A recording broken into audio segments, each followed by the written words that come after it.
Hi, I'm Tracy Dial. Thanks for joining us for Richland School District's Focus on Learning. Today I am joined by Superintendent Dr. Rick Schulte. How are you today? Hello, very good.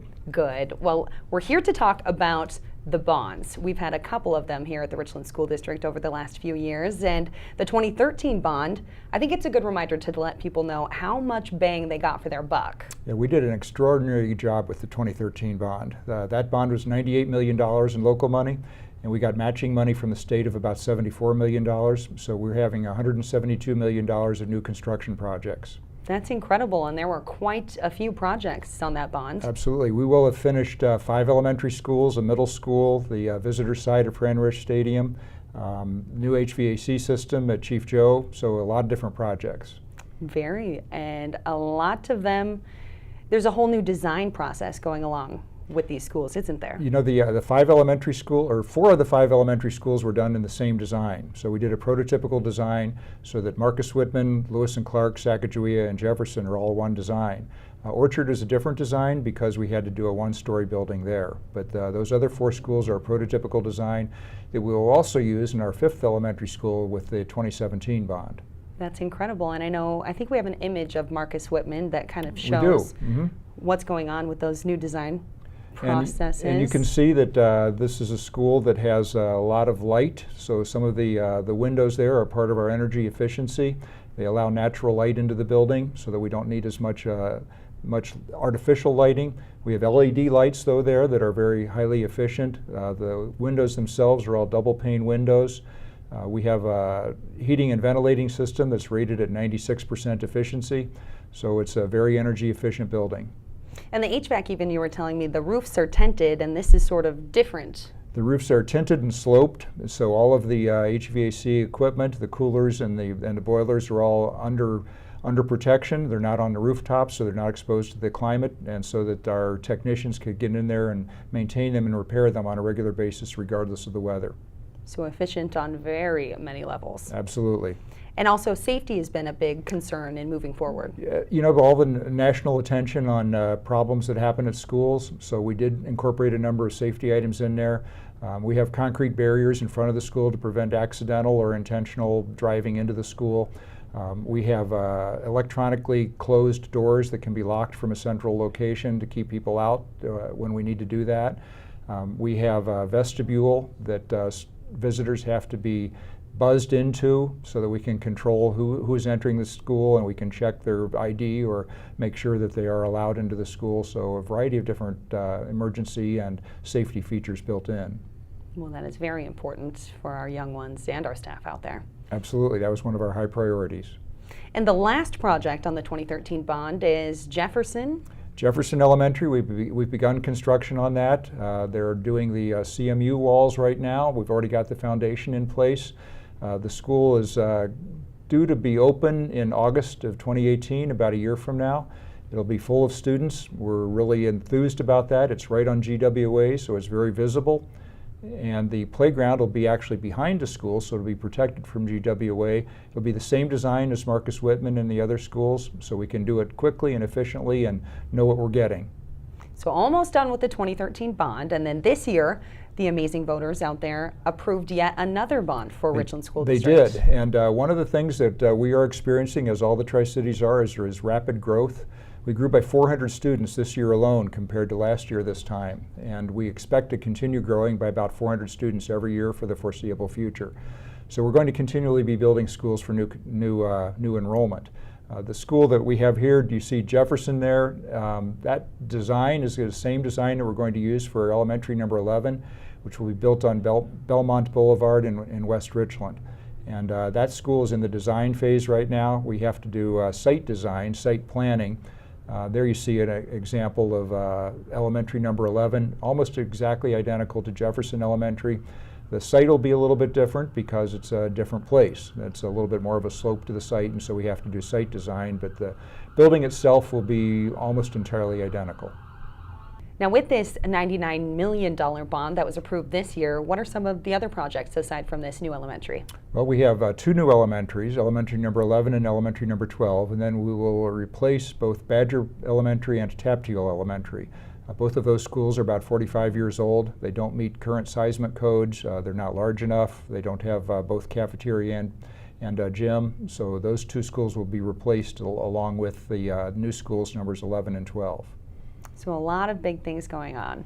And in addition to that, we're going to be completely renovating and upgrading the athletic fields at Richland High School and at Hanford High School. So we've got a lot of projects underway. The auditorium at Richland High School will have a complete modernization and update. That auditorium is used heavily by the community as well as by the school district for a lot of different performances of one kind or another. So we're very much looking forward to the upgrade to the auditorium at Richland High. Absolutely. And another cool thing going on in the Richland School District right now is the one-to-one program with these new Chromebooks. We are buying Chromebooks as kind of a laptop type computer. It doesn't have its own central processing unit, and so we have to depend on the internet in order to access all the different applications and software. Right now we have about 7,000 of these Chromebooks for our 13,000 students. We're working towards having one for every student in the school district. We're putting that out a little bit at a time, about 1,000 to 1,500 new computers every year until everybody has one. So that's a high priority for us. It's not unique to Richland. Many other school districts are doing that as well. The cost of the Chromebooks has come down so dramatically that we can buy 4 Chromebooks for the price of one desktop computer, so it's cost effective for every student to have one. That's wonderful. And is it going well thus far? It's going great. The reaction from the students, from the teachers, and from the parents is terrific. If we have any complaint at all, it's that not every student has them right now. And we are still learning how to use them effectively. So we have to do some professional development, some training for our staff. And it's not just a textbook on a computer. It's in a whole different way to teach. And so we're undertaking that kind of staff development and training for our teachers as well. It's the way of the future. It is. And the students are actually more comfortable with it, as you might expect, than many of us adults are. Sure, they often are. As we move forward, I know we've talked a lot about growth in the school district, and the high schools are pretty crowded right now as is. They are. Both Hanford High and Richland High, their rated capacity is about 1,600 students, but today they have about 2,100 students each. We have just added 12 new classrooms, both at Hanford and 12 new classrooms at Richland, so that's helping to alleviate some of those overcrowding pressures that we've experienced. But we're starting to look at the need for a third high school too. So the district did purchase 70 acres in West Richland right next to the new Libby Middle School, and we will begin a long-term planning for that. Probably a third high school might open sometime in the next, I think, 5 to 6 years, but we have to begin the planning stages for that right now. And you have told me that's one of the #1 questions you hear from the people in the public. That is the #1 question. Every time I talk with either a PTA group or a service club or a booster club, one of the top 2 or 3 questions, the first 2 or 3 questions that I get is almost always, when are you going to build another high school? People realize it's overcrowded and they're excited about the opportunity to build another one. That is exciting for the entire community. And over these last few years, that's almost $300 million in bonds. It will be. How proud are you guys of everything you've been able to accomplish through that? This is absolutely a terrific thing. The students and the staff and the families alike are realizing the benefits of modern schools that are equipped with the efficient electrical systems, the efficient HVAC systems that have all the capacity for both safety and for sound and for the computers and all the electronic equipment that we're using today. They're seismically safe. They're set up there. They will last for a long time. And that's something that's sort of different than schools in the past. They weren't always built to be grown into as they have had to be now. That's right. There was a time, basically the baby boom generation was producing so many students so fast that the emphasis at that point was on building schools fast with a low initial cost without a concern for the long-term longevity of the school. So today we are concerned about the longevity of the school. We're building schools that will last for at least 50 years, perhaps longer with appropriate maintenance. And we do have a detailed preventive maintenance system with a very strong maintenance staff, so we are going to maintain these schools very effectively for the long term. That's wonderful to hear. All right, thank you so much, Dr. Schulte. Anything else you'd like to add? I'm glad to be here today, and I look forward to talking to more with the community about good things we're doing in our schools. We'll be right back with more Focus on Learning with the Richland School District.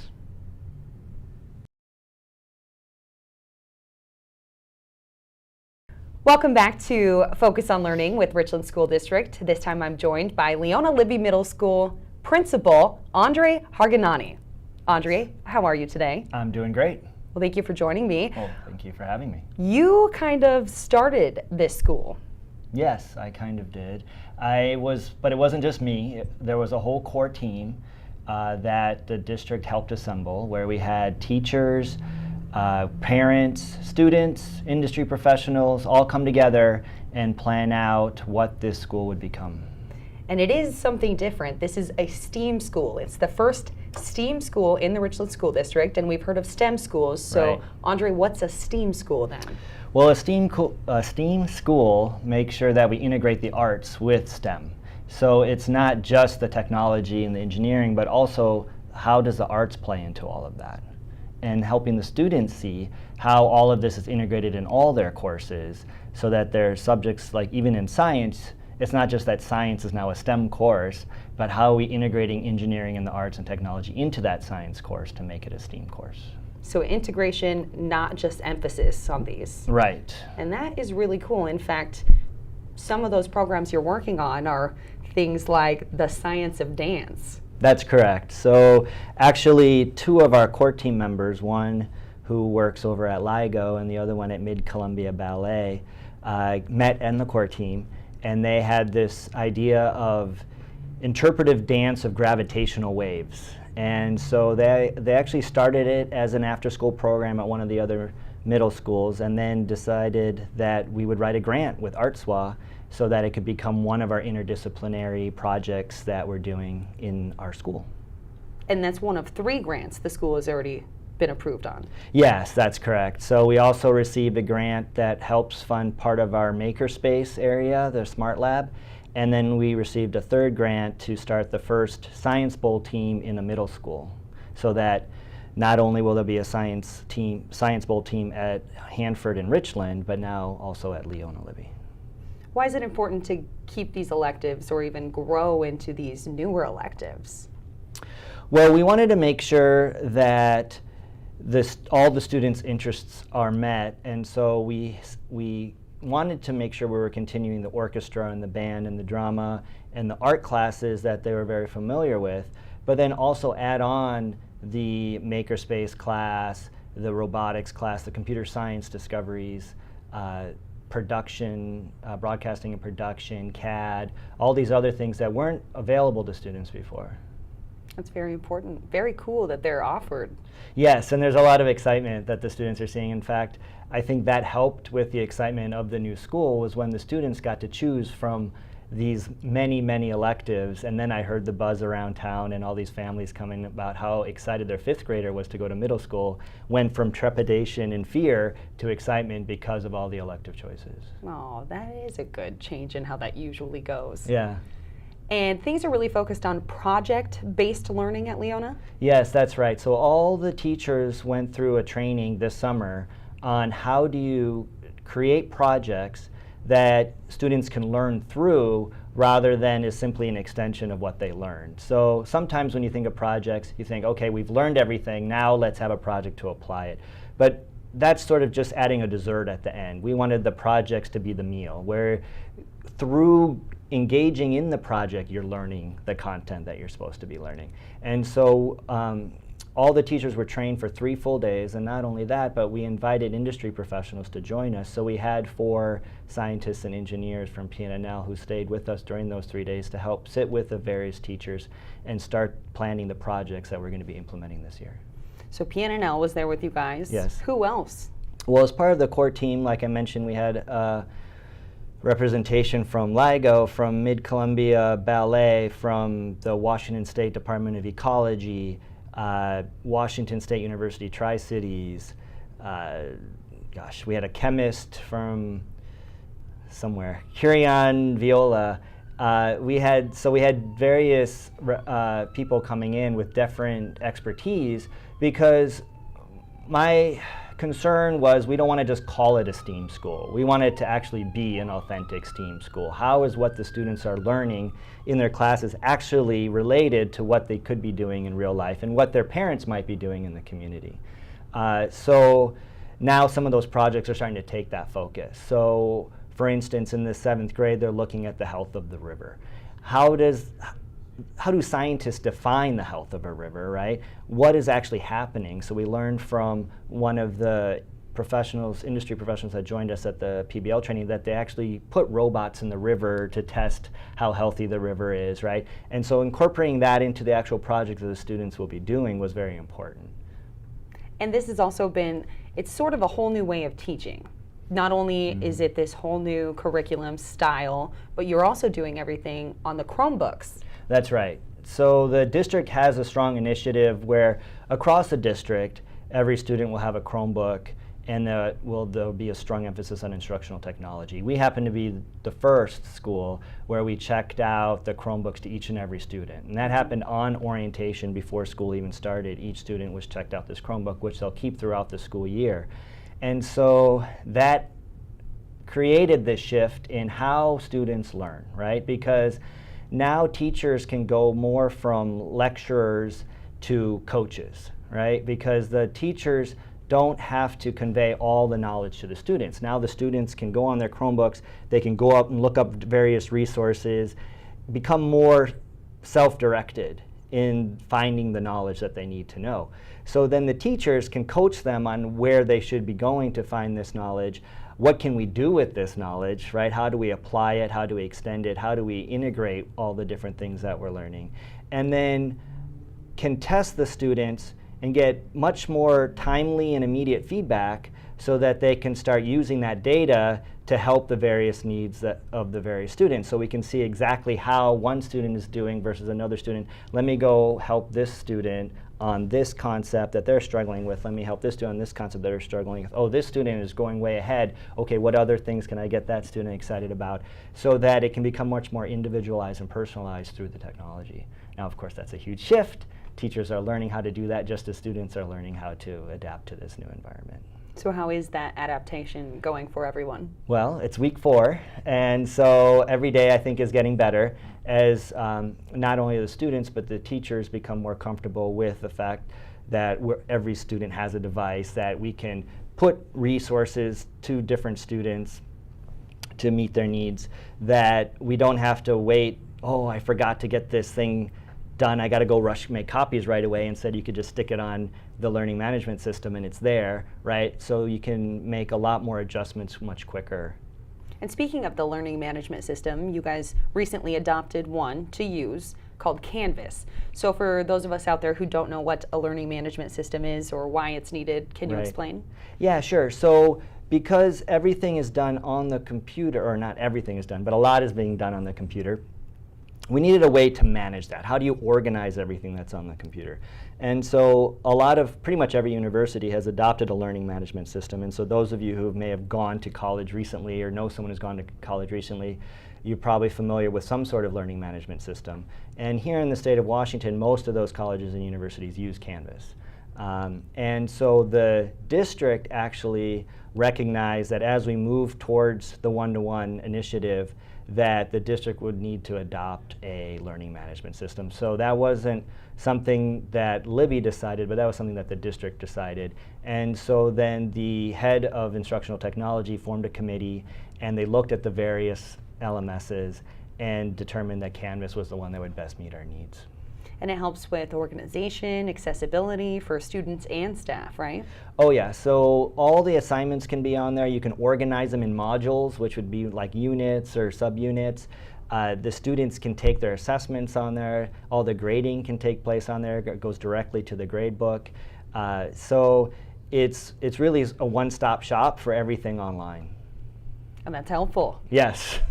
And so now becomes a lot of the awareness buildings of how do you access Canvas, where do I go to see if my child is up to speed on where they should be and how they're performing. So there's a lot of a big educational piece that's going with that right now. Very interesting. Yeah. And teachers, they've had to learn a lot too. How are you helping them?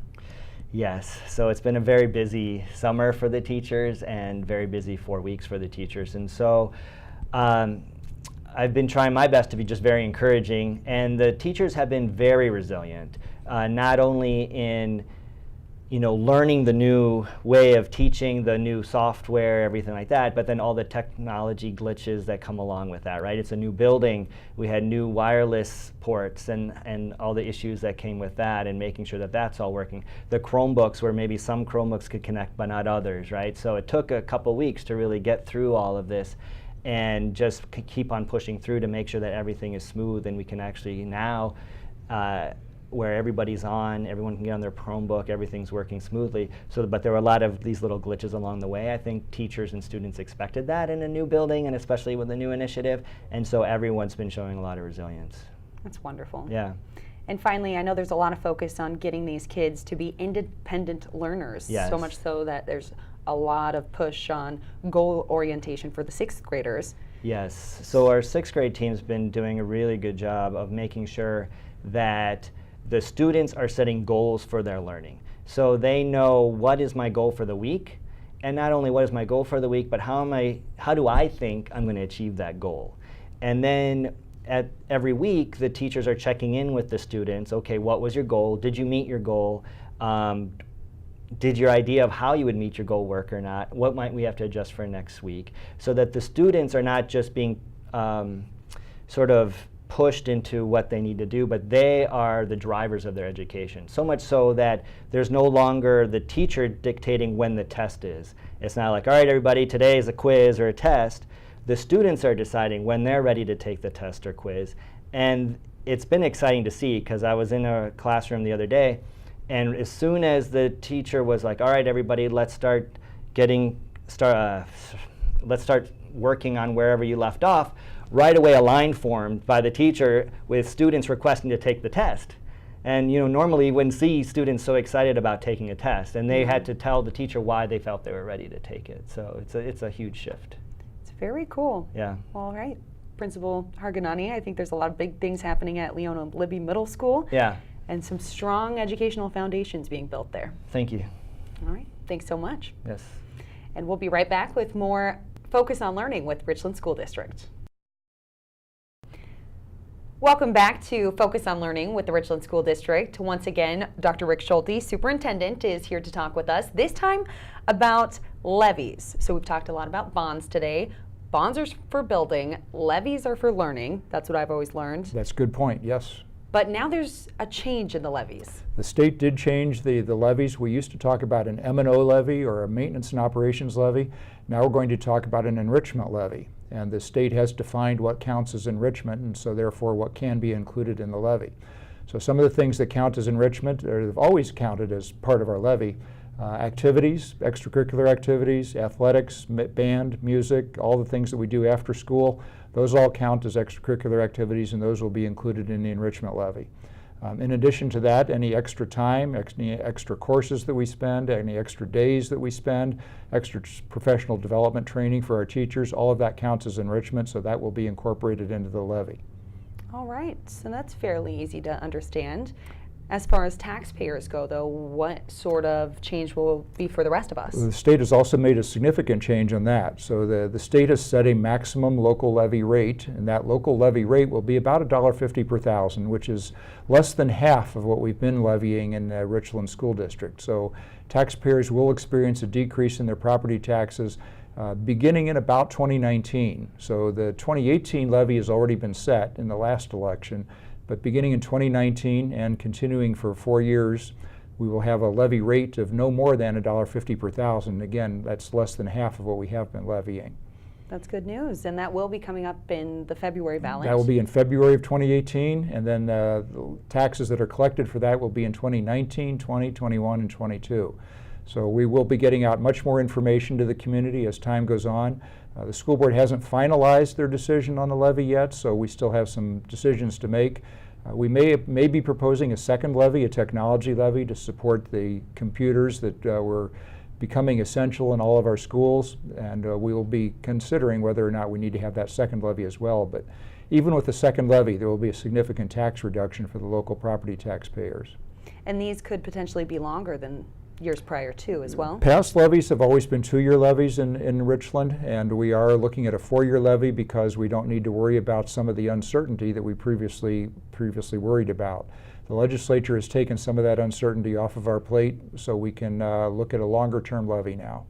Wonderful. Well, right. Thank you for explaining that, Dr. Schulte. As you said, as that ballot moves closer to us, the February election, we will explain a lot more about what exactly that means for everybody. But that's right. We will have things in our webpage, we'll have things in the mail, and we will have ways to answer questions on Facebook and Twitter and any other kinds of social media we can figure out. Perfect. All right. Thanks so much, Dr. Schulte. And for the rest of you, if you'd like any more information about the bonds or the levies coming up, visit rsd.edu. Thanks for joining us.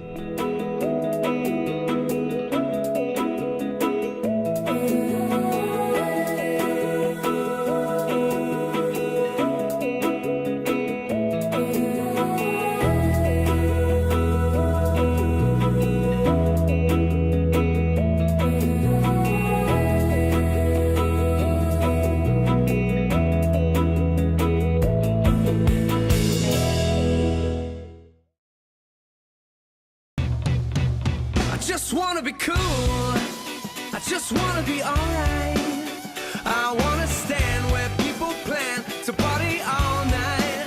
I don't wanna be gone, said I just wanna have fun. Make some noise, singing with my boys, party all night long till the light gets gone. Now fade away to a world unknown, I throw myself aboard a mission I wanna explore. Now being cool is about doing what I love, and every day I rise and start living it up. Make mistakes and fail a ton, taking on life just to make it fun. I spend a lot of time working for the man, too scared to jump in the light without no plan. Well, it is what it is and it do what it do. I'm taking it to another level of cool, staring in the eyes of every fear and understanding there's no place for it here. I'm gonna get excited and celebrate, I'm gonna move on from all my mistakes. I'm gonna love like I never loved before, to keep you coming back. I just wanna be cool, I just wanna be alright. I wanna stand where people plan to party all night. I don't wanna be gone, said I just wanna have fun. Make some noise, singing with my boys, party all night long till the light gets gone. Now fade away.